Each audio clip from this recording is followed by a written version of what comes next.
గత 5 ఏళ్ల పాలనకు అతీతంగా సంక్షేమ రాష్ట్ర ప్రజల కోసం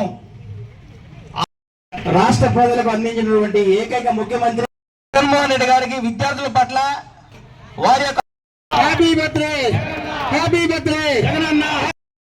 డైరెక్ట్ గా అవినీతికి తావేయకుండా 2,90,000 కోట్ల రూపాయలు ప్రజల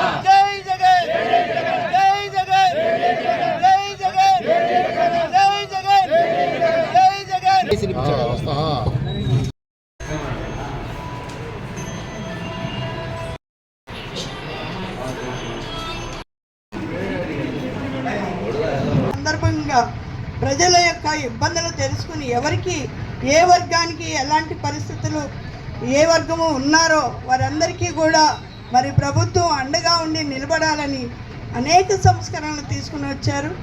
అయినప్పటికీ కూడా మరి మంచి పరిపాలన అందించారు. రాష్ట్రంలో వాలంటీర్ సంస్థ మరి విద్యాపరంగా స్టూడెంట్స్కి అది సంక్షేమము అభివృద్ధి 2 కారణాలతోటి ముడిపడి ఉంది. ఒక మరి స్టూడెంట్స్ చదువు అనేది ఈరోజు మరి ఆయన విద్య వైద్యంలోని ఎన్నో సంస్కరణలు తీసుకొచ్చి ప్రజలకి దగ్గరగా తీసుకుని వచ్చారు. మరి అలాంటి నాయకుడు ఈరోజు మన మధ్య మరి ఒక ముఖ్యమంత్రిగా లేకపోవడం కూడా బాధాకరమైన విషయము. అయినప్పటికీ కూడా మరి రాబోయే రోజుల్లో ఆ దేవదేవుడు ఆయన నిలబెట్టుకుంటారని మేమందరము కూడా మరి కృషి చేస్తున్నాము. అలాగే మన స్థానిక నాయకులు గౌరవనీయులు మరి మన రాష్ట్ర వ్యవసాయ శాఖ మంత్రి వర్యులు డాక్టర్ కాకాణి గోవర్ధన్ రెడ్డి గారి మరి ఆయన నాయకత్వంలో మేమందరము ఆయన నాయకత్వంలో ముందుకు వెళుతూ రాబోయే రోజుల్లో మంచి ప్రభుత్వాన్ని జగన్మోహన్ రెడ్డి గారి హయాంలో ఆయన స్థాపించాలని మరి మేమందరము కూడా ఆయనకి అండగా ఉంటామని ఈ సందర్భంగా నేను చెప్తున్నాను. అట్లాగే మరి ఈరోజు మేమందరం కూడా జగన్మోహన్ రెడ్డి గారు మరి రాబోయే రోజుల్లో ఆ దేవదేవుని దయతో ప్రజలందరి దయతో మరలా రాబోయే రోజుల్లో మంచి ముఖ్యమంత్రిగా ఆయన రావాలని, అలాగే ఆయనకి దేవుడు మంచి ఆరోగ్యమును బలమును శక్తిని దయచేసి మంచి జ్ఞానమును దయచేసి మరి ప్రజలందరికీ దీవెనకరంగా మరి ఆయన ఉండాలని మనస్ఫూర్తిగా కోరుకుంటూ మరి ఆయన కుటుంబ సభ్యులందరినీ దేవుడు ఉన్నత స్థాయిలో నడిపించాలని కోరుకుంటూ ఈ సందర్భంగా ఆయనకు మరొకసారి జన్మదిన శుభాకాంక్షలు తెలియజేస్తూ ఈ అవకాశం ఇచ్చిన మీ అందరికీ కూడా నా ధన్యవాదాలు. సంతోషం. ఆయన మర్చిపోలేదు. ఆయన చెప్పిన మాటలు చెప్పినట్టే చేస్తాడు అనేది తెలుసు కాబట్టి ఏదో గతం 2024లో మేలో జరిగిన ఎలక్షన్స్లో కొన్ని అబద్ధపు మాటలు చెప్పి తెలుగుదేశం పార్టీ అధికారంలో రావడం జరిగింది.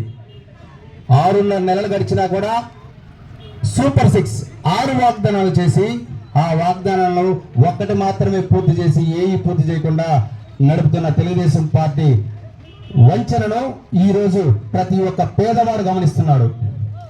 అదే జూన్లో వచ్చిన రిజల్ట్ తర్వాత అదే జగన్మోహన్ రెడ్డి గారి ప్రభుత్వం వచ్చుంటే జూన్ 4 వచ్చిన రిజల్ట్ తర్వాత వారం రోజుల్లోనే అమ్మఒడి, ఫీజు రీయింబర్స్మెంట్ ఇట్లా ఎన్నో పథకాలు పడి ఉండేవి.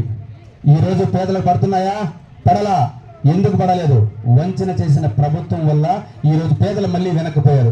5 సంవత్సరాలు పేదల అకౌంట్లో డబ్బులు 2,90,000 కోట్ల రూపాయలు పేదవాడికి వచ్చిందంటే అందరికీ కూడా ఆ వ్యాపారస్తులకు కానీ ప్రజల్లో కానీ ఈ యొక్క డబ్బు తిరుగుతూ ఉంటుంది.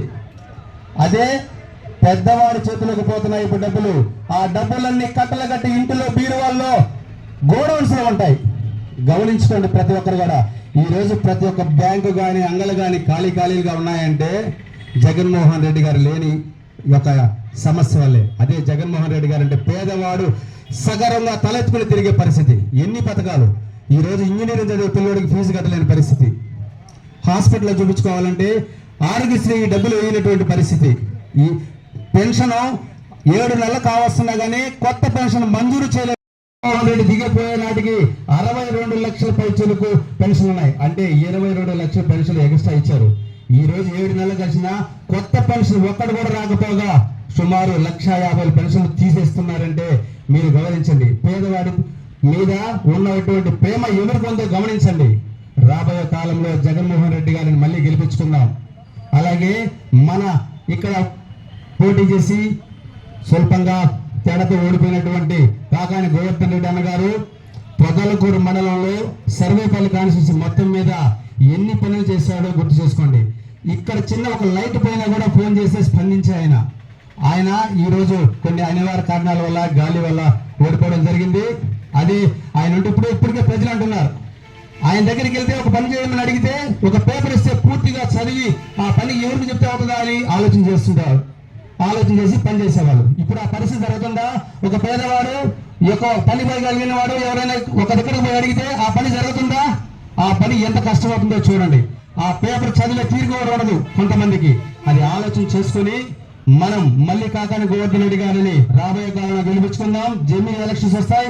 అలాగే జగన్మోహన్ రెడ్డి గారిని గెలిపించుకొని మనం మళ్ళీ తిరిగి ఈ యొక్క సంక్షేమ పథకాల్ని మనం పెచ్చుగా చేసుకుందామని కోరుకుంటూ ఈరోజు జగనన్నకి మరొకసారి జగనన్నకు మనం ఇంకొకసారి ఈ శుభాకాంక్షలు చెల్పుతాం.